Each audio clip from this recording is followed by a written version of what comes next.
I was brought up in Scarborough on the east coast of Yorkshire. There are no musical conservatoires there, and I was largely self-taught.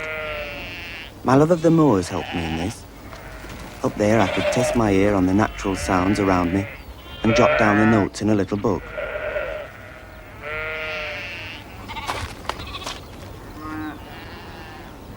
I could make out the overtones of the waves ebbing and flowing on the shore.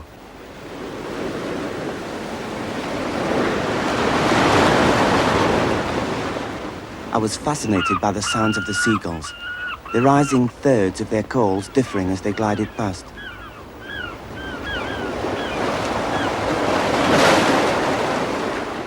It was because of this wonderful inner ear that I was about to give up my life at Scarborough and leave home. Tomorrow I would be leaving for France. I was about to embark on a great adventure, which was to change my entire life.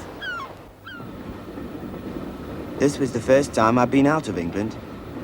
I was now looking at the French countryside on my way to Bouron, a tiny village station about an hour's run beyond Paris.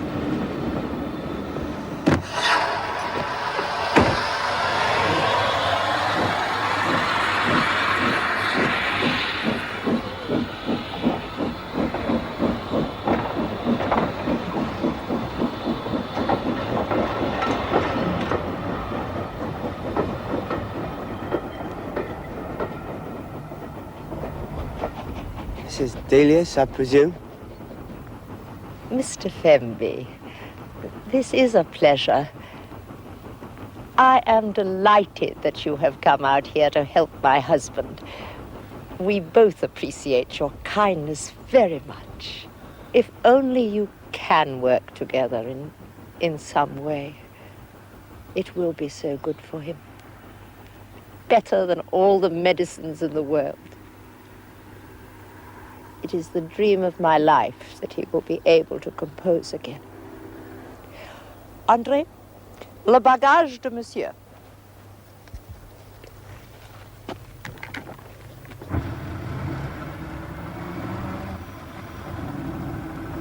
How is Mr. Delius?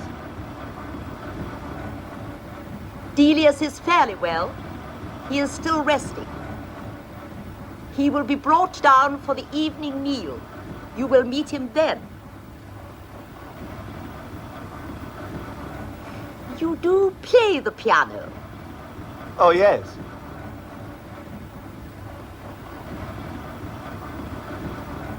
Here we are. We've lived here for over 30 years.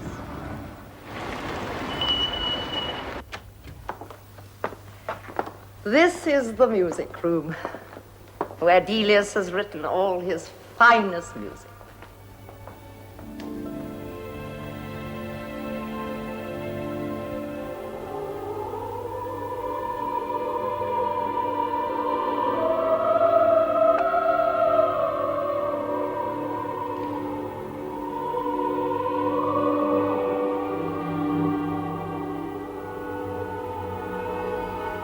Delius? Yes. That was taken a long time ago. Your bedroom is through here.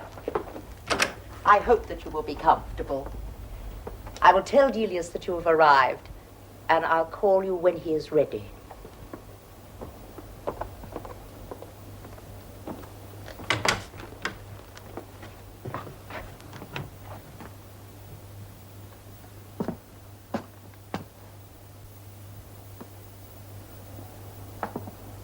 The atmosphere of the place was somehow sinister, and I felt ill at ease.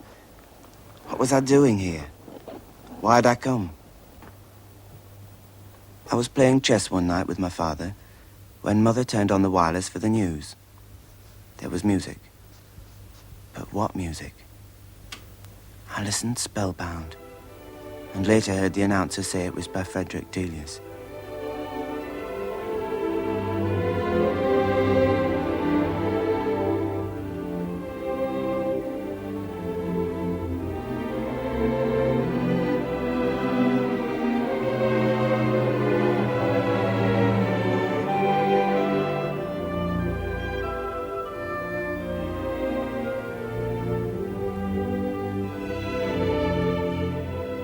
Later, I read articles on Delius and his music and learnt that he was now blind and paralysed and unable to work anymore. Apparently, there were several works which he'd begun and been unable to complete. He could bear with this misfortune if only he could finish these scores. I remember how I walked for miles on the cliffs, reflecting on the helplessness of the man. What delicacy of feeling was in his music? What must such a sensitive nature be suffering? Couldn't anything be done? Of course I'd be willing to. But how dare I presume such a thing? It was preposterous. I dismissed the idea. During the next few weeks, the conceit that I could help became an obsession. It was always there, and in the end I couldn't sleep for it. Finally it conquered me, and getting up in the middle of the night, I wrote to Delius offering my help for 3 or 4 years. I'd do anything to be the means of his finishing that music. How it was going to be done, well, God alone knew the answer to that. I told no one and waited anxiously for his reply. It came in the handwriting of his wife. Dear Mr. Fenby, I'm greatly touched by your kind and sympathetic letter and should love to accept your offer. Come here by all means as soon as you can and see if you like it. This is a lovely spot, just a quiet little village, and our house is in a big garden close to the river. But of course, we live very much alone, and you will no doubt... Delius is waiting downstairs for you. Thank you.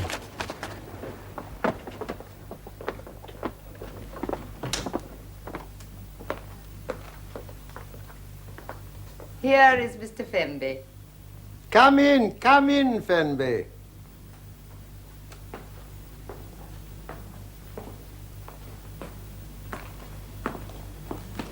I'm very glad to meet you.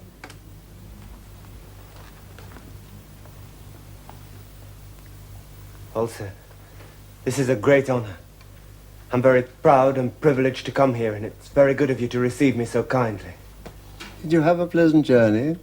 Very pleasant, thank you, sir. Now, Fenby, make yourself at home. Use everything in your part of the house as if it were your own. My music room. Oh, but tell me about yourself. Tell me a little about your musical activities in Scarborough. Well, lately, sir, I've earned my living as relief organist at the Futurist Cinema, improvising to the films. Mostly Laurel and Hardy's. Laurel and Hardy's? Yes, sir, they're comics.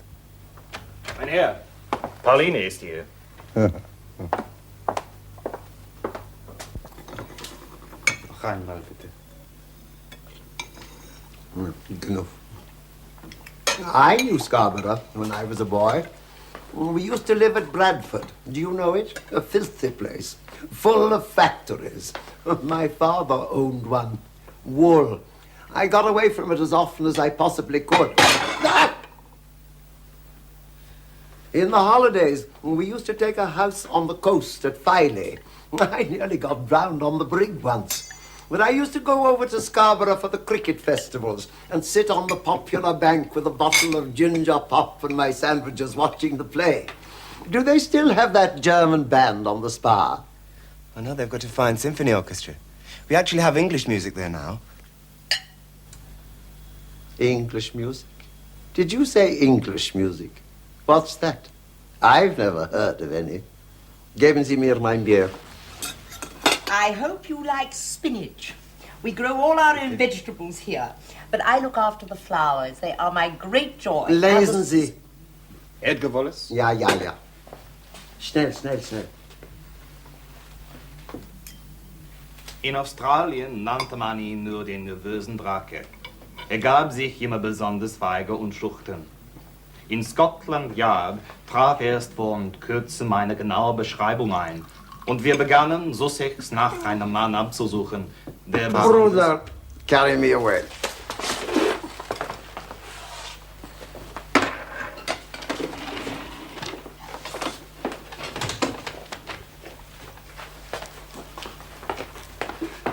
Don't worry about that. He often gets pain at this time of the day. Now I must go to him. Excuse me.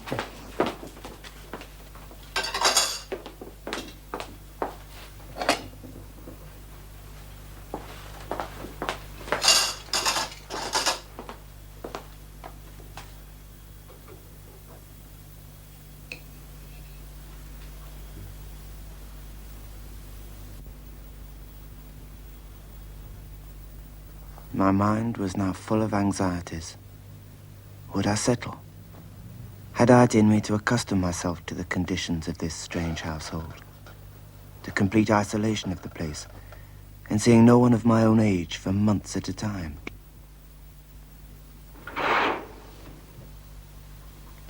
Monsieur Fenby! Monsieur Fenby, l'eau chaude!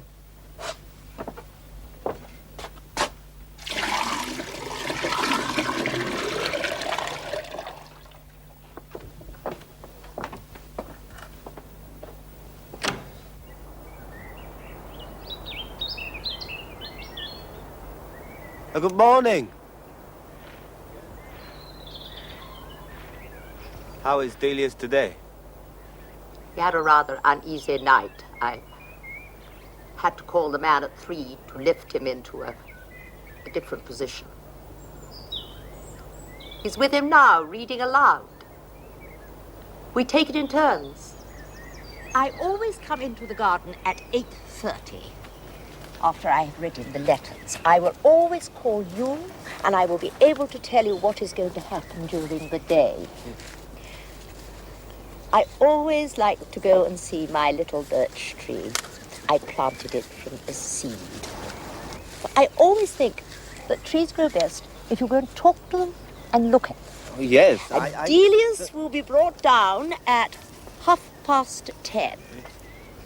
We will read to him, and then at 12:30 we will have lunch, punctually. Of course, yes. Then, whilst I write my thunder letters to the publishers, he will sleep till tea time. It's 4 o'clock. Now, after that will be about the time that he might most need you for work. I see, yes. Then at 7 o'clock we have the evening meal. And then perhaps we might take Delius in his little carriage up the Marlotte Road as far as the church. Does Delius attend church? No? Do you? Yes. I've been all my life.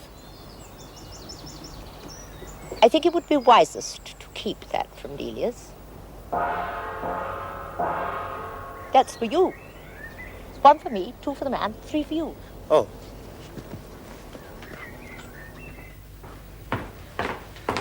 Here I am, sir. Now, Fenby, just read the headlines in the Continental Daily Mail. I'll tell you if there's anything I want to hear. The Prime Minister is planning a visit to the United States. No. Miners meet today, trying to find a way to call off strike. No. Are my feet touching? No, sir. And my legs straight? Yes, sir. Well, go on. The House of Commons is debating a bill to decide whether... No. I hate conjectures. Turn on the wireless. There's usually a concert from Radio Paris at this hour.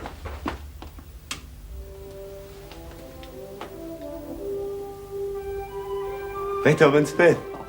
Yes, Beethoven. Now listen, my boy. Scales, arpeggios, fillings, my boy, fillings. Don't bother your young head about symphonies. Beethoven, Bruckner, Mahler, and that lot with their long, driveling note spinning's a complete waste of time. A few bars of sincerely felt original music's worth whole pages of that kind of drivel. Throw it away. Go out into the fields and listen to the music of nature. And forget the immortals. I finished with them years ago. Now, Fenby, on my desk in the music room, you'll find the orchestral score of an unfinished work, a poem of life and love. Sir! The rug is too heavy. Take it away. I want you to look at the score and tell me what you think of it. Straighten my legs. Oh,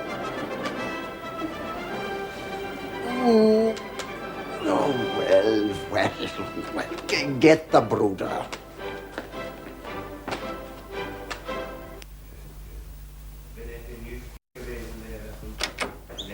Höflich gegenübertrat. Sie wohnte noch nicht lange in der Nachbarschaft. Als Wilhelmina sie kennenlernte. Sie hatte eine Wohnung. Delius would like you to read to him for a little. Certainly.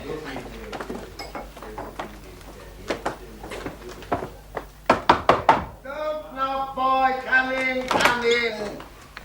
Don't ever knock, boy. That's all, Bruder. You'll find a Mark Twain over there. Begin at chapter 13. The dinner hour drew near.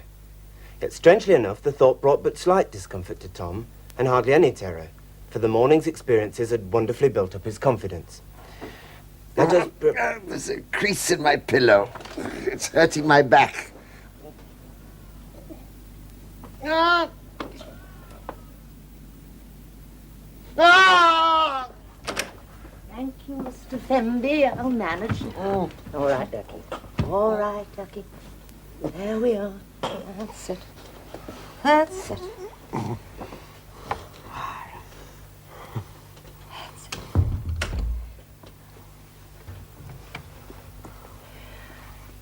The dinner hour drew near.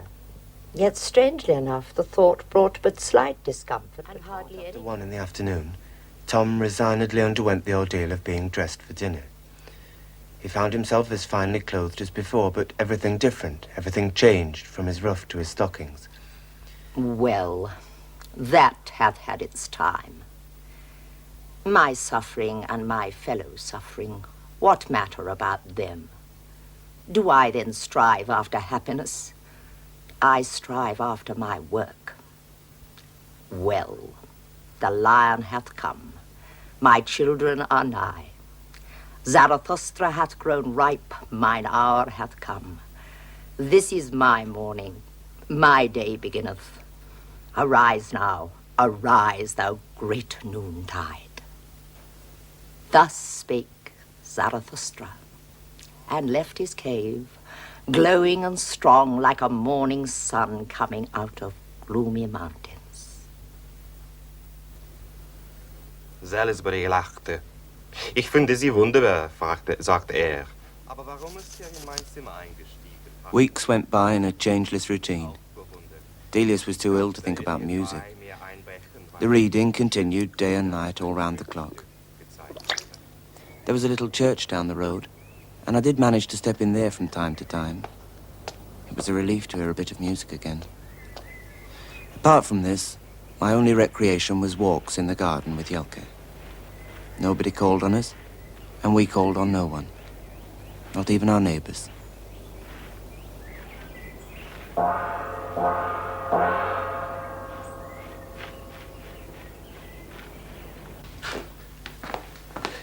Here I am, sir. It's good to see you up. I have a little tune in my mind I want you to take down. You'll find paper and pen on the table.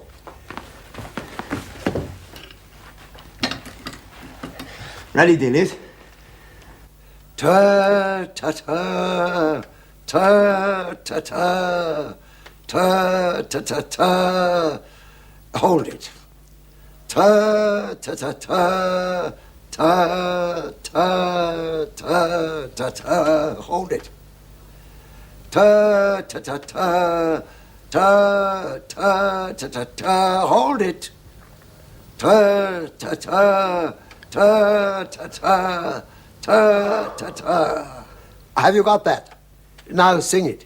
Delius, what key is it in? A minor. Well, I can't... We'll try again. Ta-ta-ta, ta-ta-ta, ta. It would help if you called out the notes. Then I could... Oh, very well.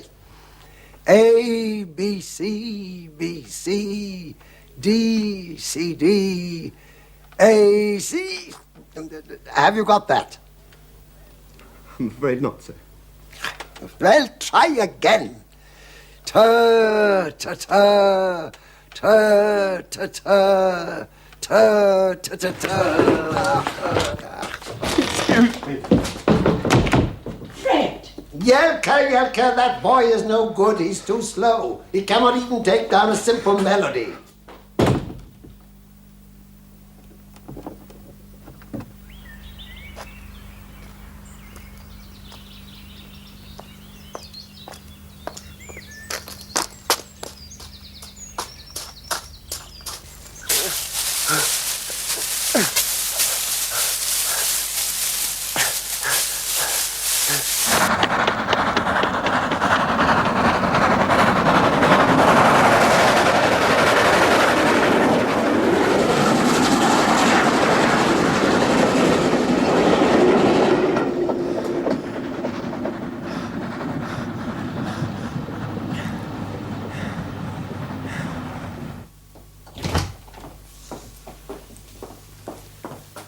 missed lunch. I was a bit upset. I'm sure he understands. He was wondering what you thought of the poem of Life and Love. I can't possibly tell him what I think of it. It's so poor. You must tell him exactly what you feel. You are the only musician likely to be here for some considerable time. And though I have no technical knowledge to know whether you are right or wrong, I do believe in you. You must forget your youth and stand up to him. Now, I will always stand by you.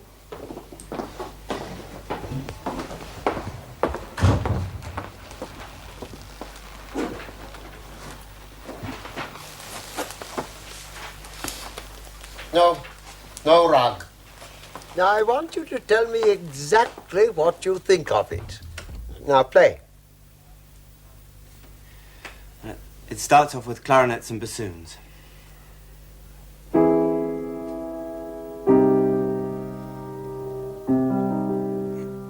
Frankly, I don't like that second chord. I don't like the way that fifth is doubled there. Well. Go on, then. Yes? I'll play that again for you. Well, go on, straight on.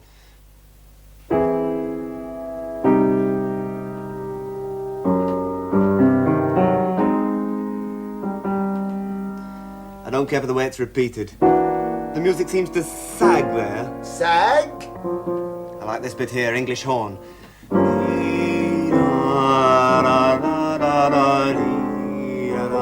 Pizzicato.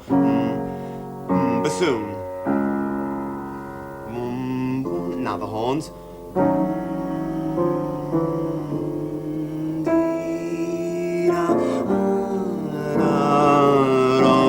timpani. Then the woodwind takes it up here.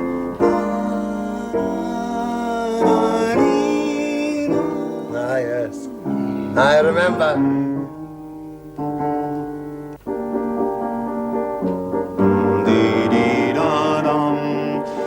I feel this is very weak here. It's lacking in taste. It seems to me... I was looking at your Avontier this morning, and it seems to me this sort of thing was done so much better there. Well, I don't know, boy. Play that bit again.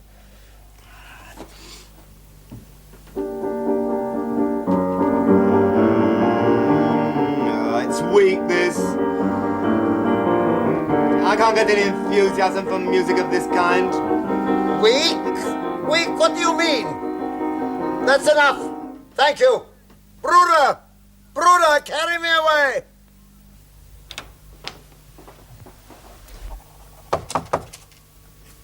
Come in. Monsieur Delius vous demande en bas. Monsieur Delius.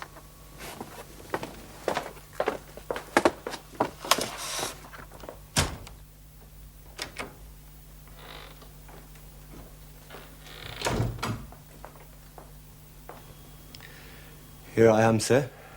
Ah. Delius would like you to hear some of his music. Thank you.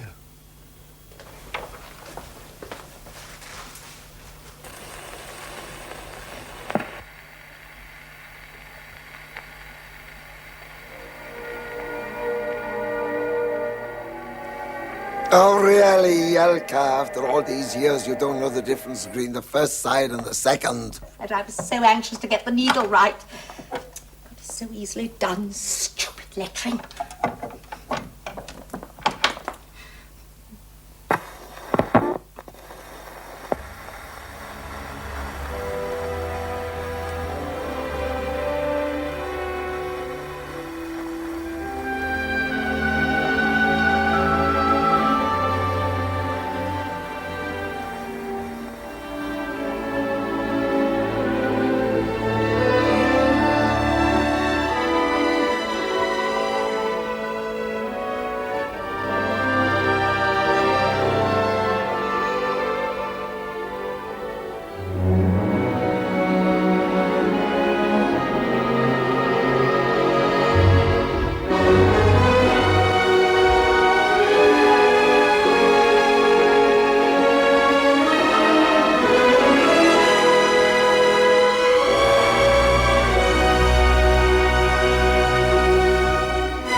Thank you, Delius. Get the brooder. Now, tomorrow, if I'm feeling well enough, I'll get the man to carry me upstairs to the music room.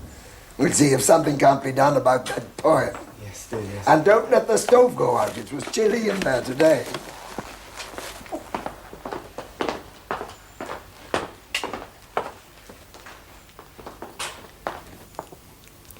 Fred would enjoy a dandelion salad. Would you like a walk? I've got a little fork for you. I'd like that.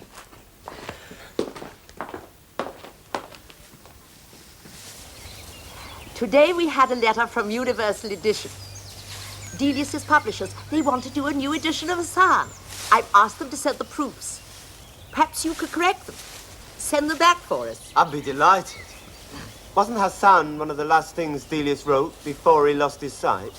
Yes, he was gradually losing the power of his hands, but he was still able to see to supervise these things.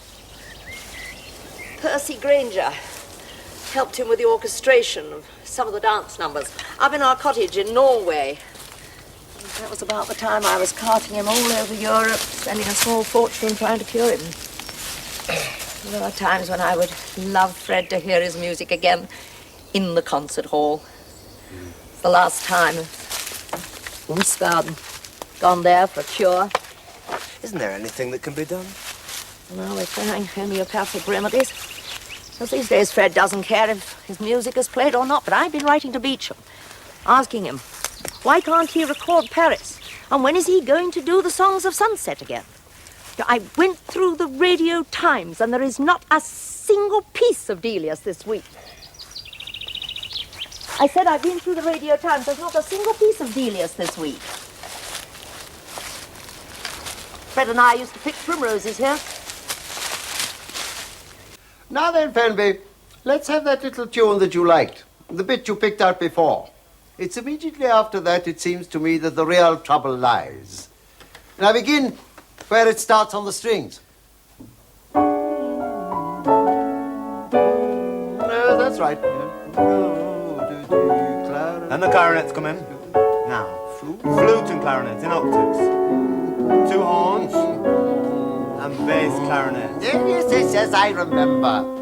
Now it's there. I'm not happy about it from here onwards. Now we'd better have ta, ta, ta, ta, ta. Well, then start then on a quarter note. A quarter note. Quarter note, I said. That is a quarter note. Try again. Yes. D sharp E. Ta ta. But those aren't quarter notes, Delius. Quarter notes are surely semiquavers. You sang a crotchet in a minute. Quarter note. A quarter note is a crotchet. Well, oh, I see. That's the German nomenclature. I was brought up the English way. No, not that way. Now, D sharp to E, first violins. Now, write that bit down. Ready? Got it, Yes, got it, sir. got it. Ta, ta, ta, ta, ta. No. Ta, ta, ta. Ta, ta, ta. Well, play it again. That's it. What have you got in your bass?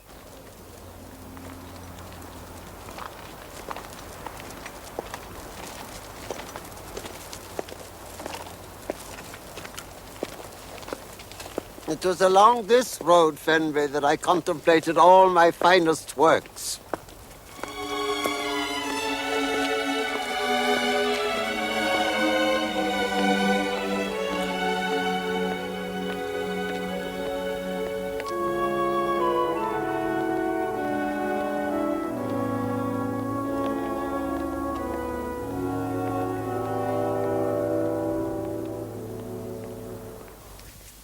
Now then, Fenby, where were we from yesterday? Cellos and basses. Yes, I think it should be an A, cellos and basses. Very good. Now, inner parts.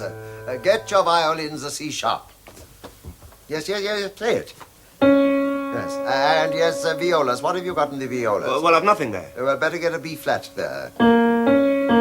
Yes, and play it like that. Oh. Yes, just a little excitement. Now I'll try and play it all. Yes, now take your C sharp to E second violins. Yes, that's it. Against F sharp and A, next bar first violins. Put a G there. Where does the G go? Divide your cellos. G in the first half. Yes, low A in the second. Yes, add a bassoon there. Now, write that down. Shouldn't the bass move a little there, Delius? No. Put a pizzicato on the first beat. No, better on the third beat. Yes, now move your inner parts down a semitone. Bring the oboe in, top A, ta-ta-ta-ta, triplet on the first beat. Yes, now play it all. No, you forgot the pizzicato in the basses. Yes.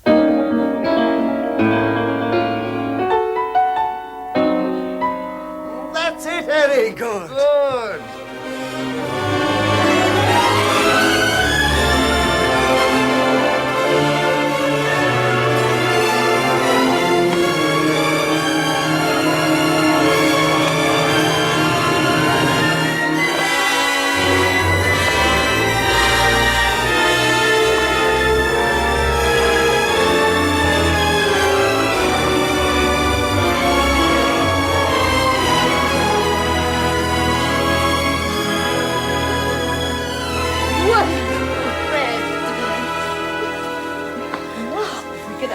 Persevere. I'm pleased with what we did today, Eric. We must celebrate.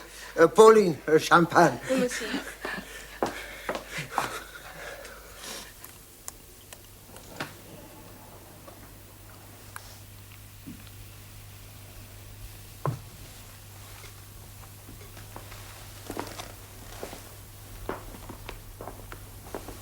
Right, Delius.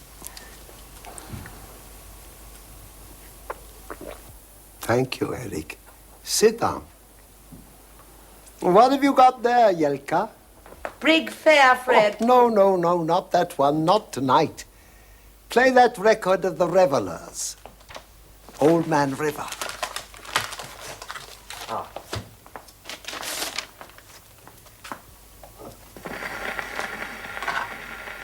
Old Man River, that old man River, he must know something, but don't say nothing. He just keep rolling, he keep on rolling along, rolling along. He don't plant potatoes, he don't plant cotton, and then that planting is soon forgotten. But old man River, he just keep rolling along, rolling along. Oh, that was how the Negroes used to sing in Florida. Oh, I loved Florida. I was demoralized when I left Bradford. It was in 1884, and I was just about your age when I sailed for America. I wouldn't join my father in the wool business, and he wouldn't let me be a musician. So I was packed off to grow oranges. All right, Turkey. It was Thomas Ward who saved me. He was an organist I met in Jacksonville. And he taught me everything I wanted to know about harmony and counterpoint. I didn't realize his sterling worth as a teacher until I went to Leipzig Conservatoire. He came over to my orange plantation at Solano Grove and gave me lessons. And that was how I came to write Appalachia. Put it on, Jelka. But it wasn't all work. At nights, we used to go out with the Negro servants to shoot alligators in the creeks. Oh, I got on very well with the Negroes. I loved to hear them improvising their songs with a real instinct for harmony. I used to spend many an evening on my veranda smoking a cigar, listening to their songs across the woods from the next plantation. And it was hearing them sing in these romantic surroundings I first felt the urge to express myself in music.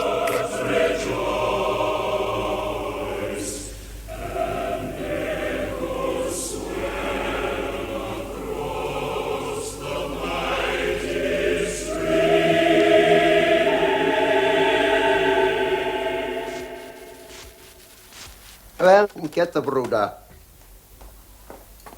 We won't wait for the brooder to come back, Fred. Eric and I'll carry you up. Oh, no, you'd only drop me. No, Fred, we'll manage. All right. Now then, if you're ready, we'll lift you. Put your arms around our shoulders, Delius. Sit. Now, up we go. And make sure that the bedroom door is open. Last night it was closed, and to open it, he used my head as a battering ram. Where's the sun? There's a bit of cloud in the way. But you said it was coming. I don't feel it yet. There'll be a break in the cloud soon. When? When? About a minute. You can understand the ancient Persians worshipping the sun. How still it is today. Nature is wonderful. It was through sitting and gazing at nature out in Florida that I gradually learnt the way in which I should eventually find myself. But it wasn't until years after we'd settled down here that I really found myself. Nobody could help me. Contemplation, like composition, cannot be taught. What on earth's that? Good morning, Fred. How are you today? Percy! He's throwing a tennis ball over the roof. Now try to catch it the other side. Go and stop him before he breaks his neck.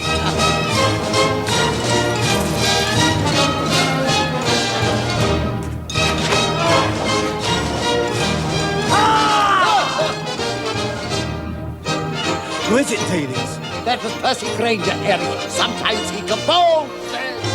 Oh, no, no, you're frightened. That's Percy Granger. Sometimes he composes. How's your wife, Percy? She's gone off to Paris to paint. To paint? Well, if I know anything about it, she'll paint all right.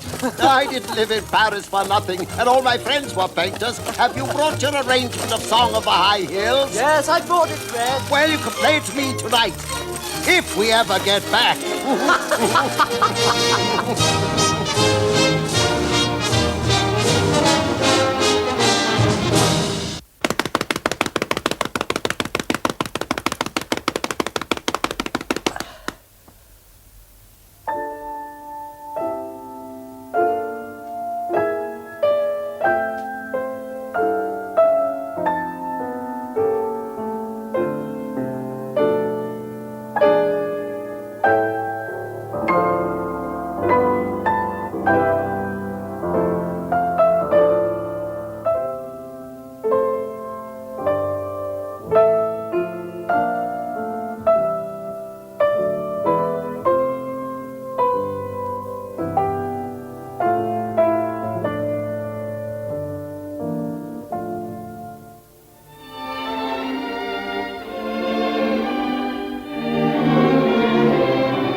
Thank you, Percy. Thank you, Eric. That was grand. It took me right back to Norway and the mountains. Oh, and that 7 hours lugging up the mountain track.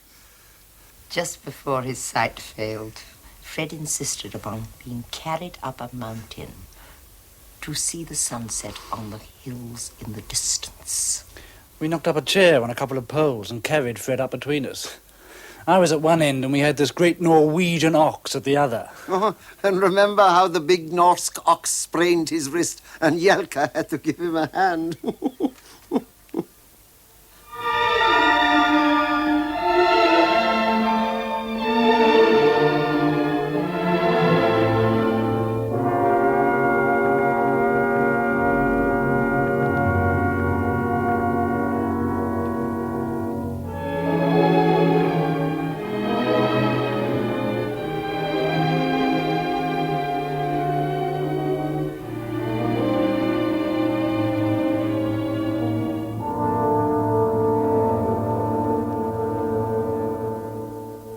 Enormous clouds that piled themselves up near the top. It seemed hopeless.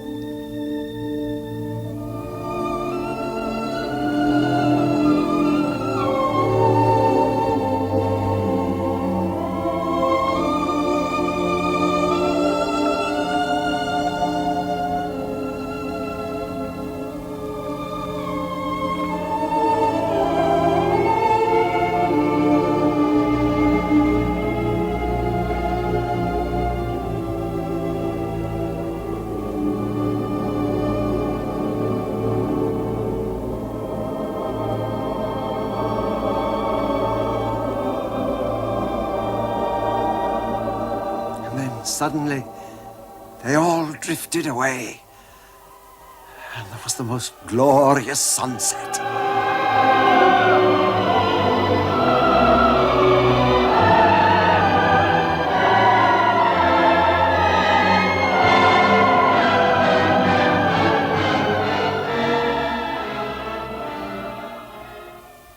And going back, I slid down the mountainside on my backside.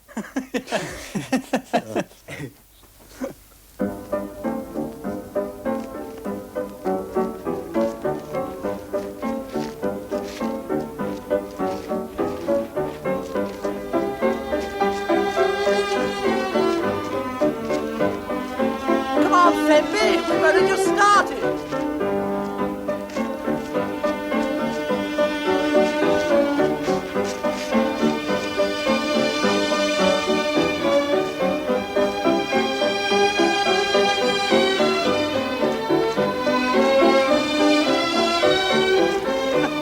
I think it's marvellous what you're doing for Fred. I tried to help him once in Norway with the hussar music. You could still see then, but it was hopeless. He hates repetition. And he can't explain himself, as you've no doubt found out. I'll tell you one thing. If you ever get away from here, you'll never want to hear another note of Delius as long as you live. So long, Fenby! By the time you get back, I'll be gone.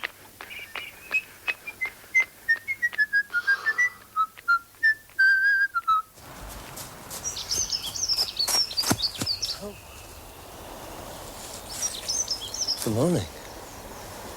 You're from next door. I'm from Small Hythe, in Kent. I'm from Yorkshire. Eric Fenby. Do you like Jelka's house? I should think you're her type. Has she ever painted you? Mrs. Delius, you mean? No, she doesn't paint. She's far too busy with Delius. There used to be another painter here, too. A woman. A friend of hers. They shared it. Do you go to church? Yes? Do you know the curé? I've seen him at Mass. He used to live in our house. Oh. Did you know that he was a peeping Tom? Jelka used to paint in the garden in the summer. She's fond of flowers. And nudes. There was a time when there was a house full of them. From Paris. Models. Just imagine. Delius and all those women. And Jelka and her girlfriend both crazy about him. Well, she got him in the end. And then it was too late. 3. That's for me.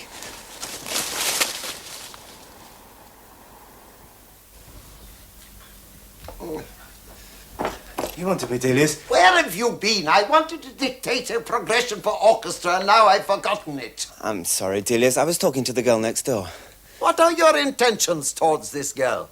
Marriage? Oh, she'll bring a fine dowry with her and a beautiful house. Not to be sneered at, I admit. But, Delius, I hardly know the girl.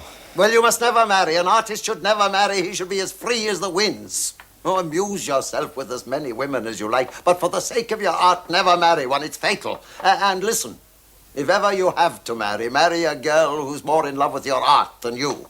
It's only from your art that you will find lasting happiness in life, not from love. Love is a madness. You're a fool if you ever marry. Thank you for your advice. And it's the same with this church nonsense. Fred, it's time for your rest. I hear you've been going to the local church. I'll go and fetch the rota. Well, if you must go to church, go to the next village. I go now, sir.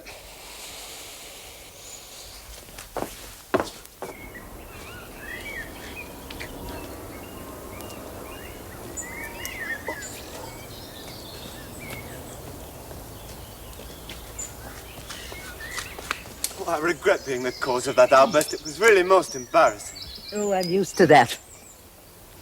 There are times when I wonder if I can go on. I've never stood in his way. I've always given him the right conditions for work. But he's so hard, so stern. It must be his illness. No. No. You should have known him when he was well. He'd come downstairs from the music room on Fridays during our early years here. And he'd go off to Paris. Sometimes he'd stay away for days. I just had to stand by while he enjoyed himself with other women. There were terrible scenes with abortions, everything. But I knew that he'd always come back to me. And he did. I can't reconcile such hardness with such lovely music.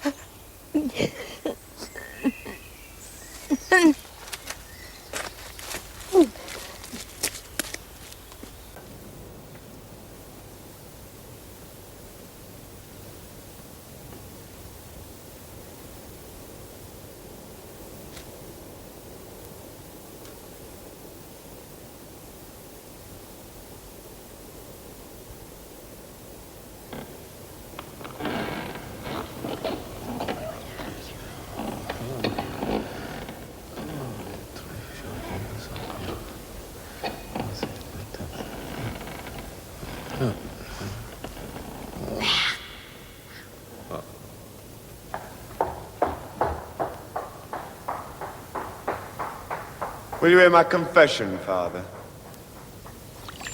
Eric, I've been thinking, the sooner you throw away those great Christian blinkers and get rid of all this religious humbug, the better. It has paralyzed music all along. Now tell me, what Catholic ever wrote a piece of music worth hearing? But, Delius, what about the romantic thing that sprang from the very heart of the Catholic Church? Plain song. Dull, my boy, dull. Well, how about Haydn's oratorio, The Creation? And that wonderful passage that begins, "And God created..." God? God? I don't know him. And don't talk to me about oratorios. Elgar wasted most of his life writing long-winded oratorios. He told me himself it was the penalty of his English environment. But he wasn't as bad as Parry. He would have set the whole Bible to music if he'd lived long enough. Oh, to be a success in England, you've got to be a second Mendelssohn. He gave the public what they wanted. Oh, rest in the Lord. My Requiem has been played in England only once.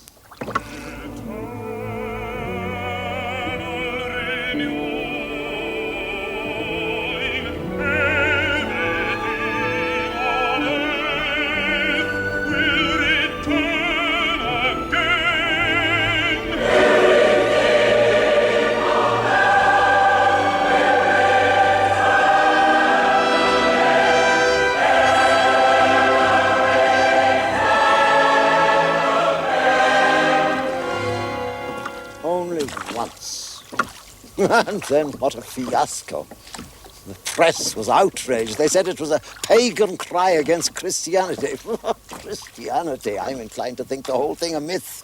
Human beings are incredible. They believe anything to escape reality. But one thing is certain. English music will never be any good till they get rid of Jesus.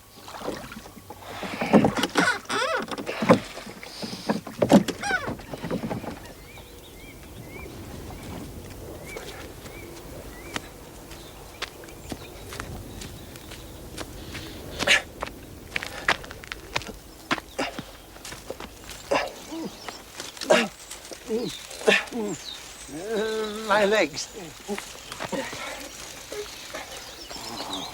Have you brought your notebook, Eric? Yes, Delius. Get it. Are you ready? In a moment.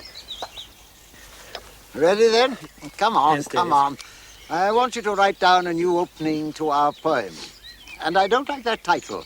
Call it Song of Summer. I want you to imagine we're sitting on the cliffs in the heather looking out over the sea. The sustained chord in the high strings suggests the clear sky and the stillness and calmness of the scene. Now then, 7/4 in a bar, 4 plus 3. Divided strings, chord of D major, A, D, F sharp. The lowest note, the A strings and the violas. Now, Eric, you remember that figure that comes in with the violins when the music becomes more animated? Yes, David. Well, I'm introducing it here to suggest the gentle rise and fall of the waves.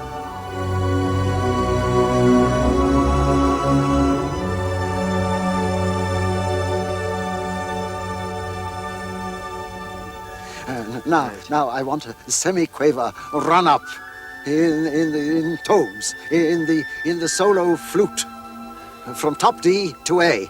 Now 3 beats on the A, and then come down again. Tia, tia. Hold it for the rest of the bar. Now the tia figure is the same value as that which comes later in the solo oboe passage.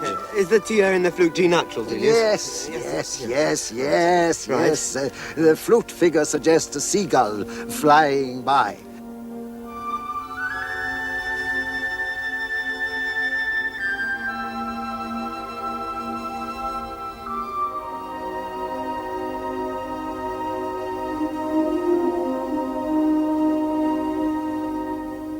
This was our greatest achievement.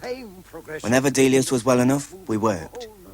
We finished a violin sonata, 2 vocal works, and several pieces for orchestra. After 4 years, it seemed as if my task was completed. Now, Eric, this is our biggest task. Everything we've done hitherto was just a preparation for this.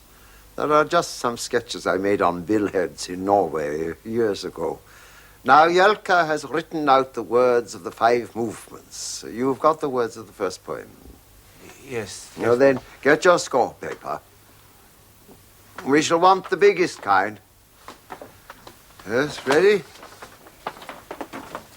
32 staves, 2 flutes, 2 oboes, English horn, 2 B-flat clarinets, bass clarinet, 3 bassoons, double bassoon, 4 horns in F, 3 trumpets in C, 3 tenor trombones and tuba, timpani, harps, 1st and 2nd sopranos, 1st and 2nd altos, 1st and 2nd tenors, 1st and 2nd basses, 4 parts each, and the strings.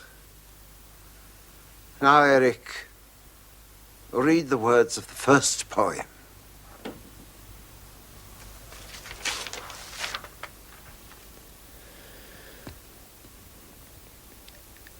How sweet the silent backward tracings, the wanderings as in dreams, the meditations of old times resumed, their loves, joys, persons, voyages. Apple orchards, the trees all covered with blossoms, wheat fields carpeted far and near in vital emerald green. The eternal, exhaustless freshness of each early morning, The yellow, golden, transparent haze of the warm afternoon sun. The aspiring lilac bushes with profuse purple and white flowers. Now, Eric, are you ready?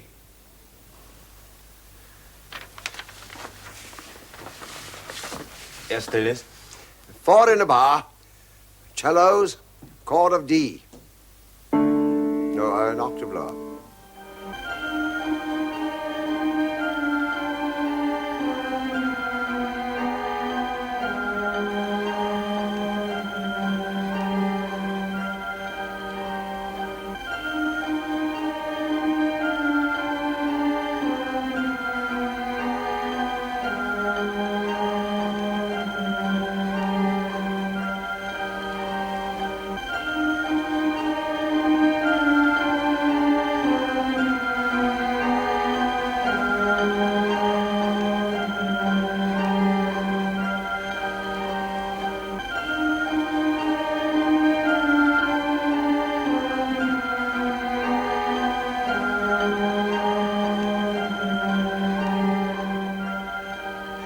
Now, on the third beat, voices. On the third beat, 1, 2, how sweet. Second sopranos, top D. How sweet, how sweet. Yes, sir, that's it.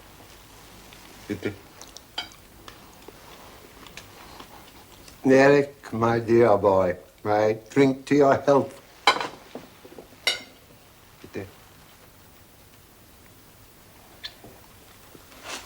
Rouse.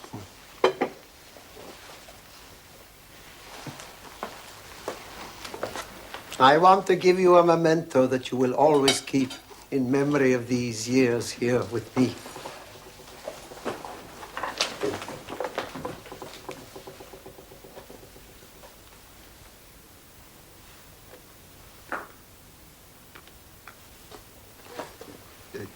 Take this and wear it for me. You have given me a new lease of life.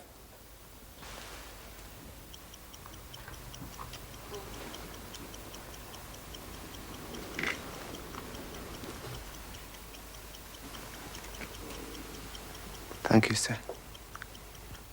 At the end of 5 years, our work was finished. And on the understanding that Delius was to send for me should he want to compose again, I left for England to supervise the publication of all the dictated works. My sisters welcomed me home with a party.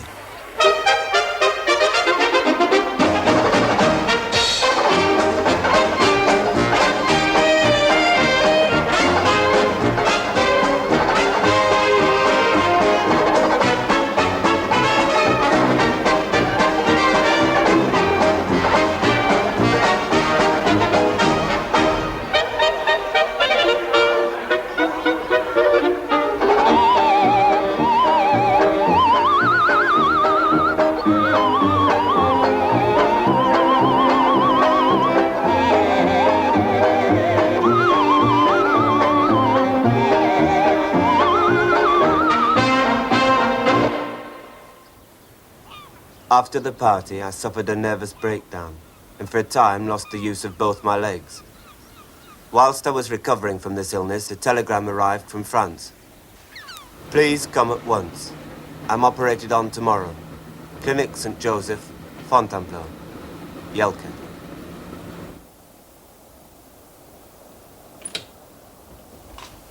Here I am, Delius. Eric! Eric, is it you, Eric? Oh, lad, it's good to have you back. Come here.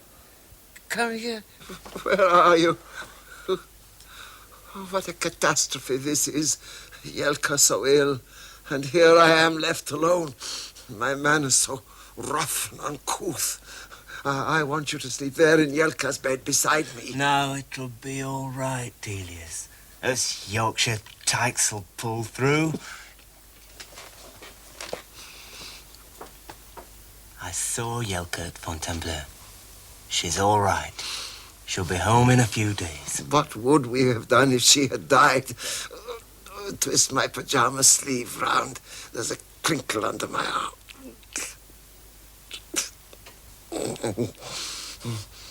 Will you read, lad?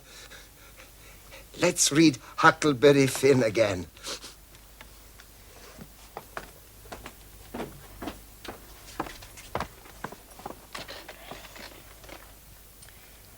You don't know about me, without you've read a book by the name of The Adventures of Tom Sawyer, but that ain't no matter. Next night, we stuck a picture which Tom drawed in blood of a skull and crossbones on the front door. And next night, another one of a coffin on the back door. I never see a family in such a sweat. Pauline's here, Delius.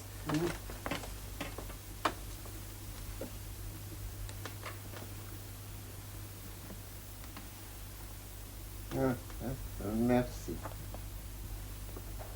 Ça va?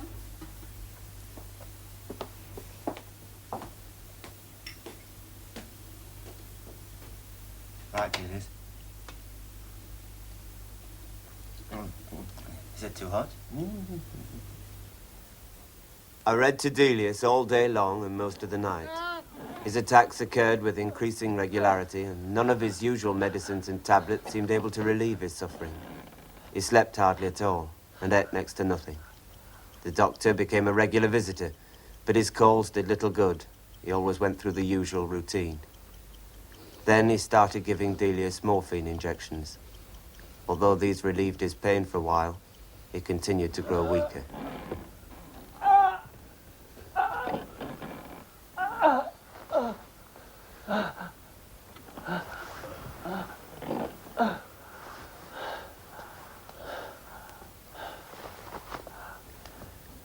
Delius would have no one else in the room, so I was unable to visit Jelka in the nursing home. I heard that the operation, it was for cancer, had been successful and that she would be home soon. After a fortnight, I was on volume 9 of Mark Twain. Wherever the exiled Englishman can find in his new home resemblances to his old one, he is touched to the marrow of his being. The love that is in his heart inspires his imagination, and these allied forces transfigure those resemblances into authentic duplicates of the revered originals. Delius? Who do you think is here? Jelka?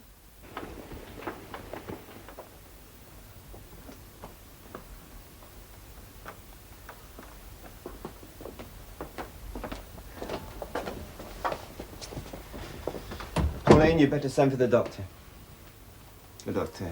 Oui, monsieur. He's growing weaker. All right. All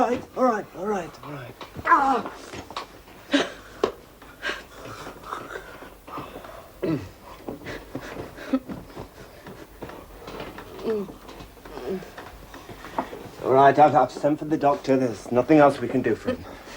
Pauline will be with you in a few moments. If you can just manage for tonight, there's a nurse coming in the morning.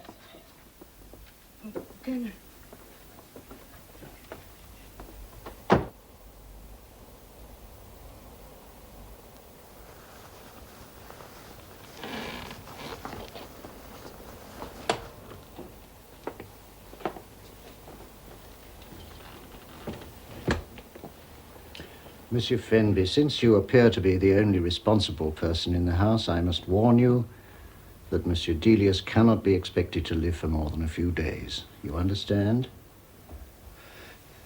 Surely he'll pull round again. He's had a bad turn like this before. I don't think so.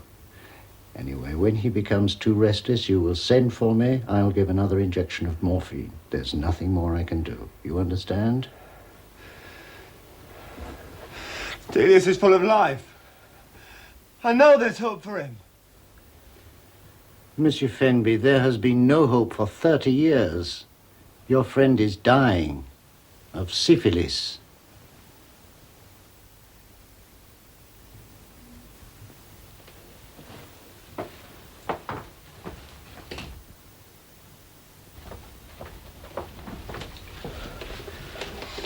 Monsieur Fenby, allez dormir, je vais rester avec lui.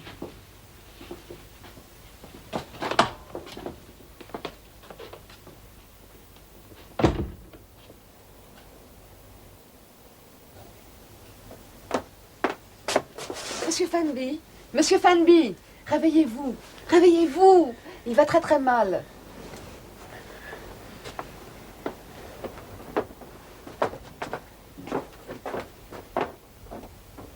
Delius. Delius? This is Eric.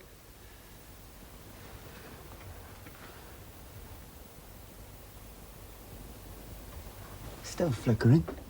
Le docteur est là.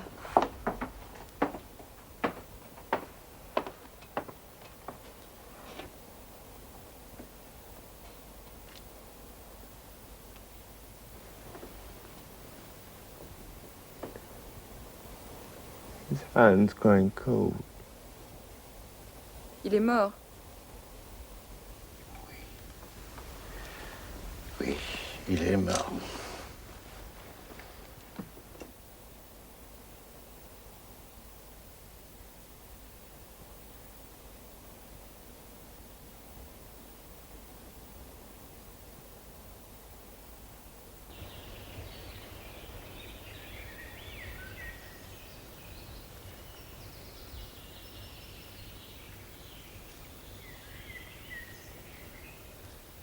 The death occurred early this morning at his home in France of Frederick Delius, the composer. Born in Bradford, Yorkshire in 1863, Delius spent most of his days abroad. His chief inspiration throughout his life was nature, no matter whether the scene was England, France, Florida, or Norway. But like Wordsworth, he learned to hear in it the still, sad music of humanity. After 1918, Delius gradually became more and more subject to an illness which left him totally blind and completely paralyzed for the last years of his life. Despite these incredible handicaps, he was still able to compose to within a few months of his death. In this, he was aided by his amanuensis, Eric Fenby. Here is a moment from one of his last works, A Song of Summer.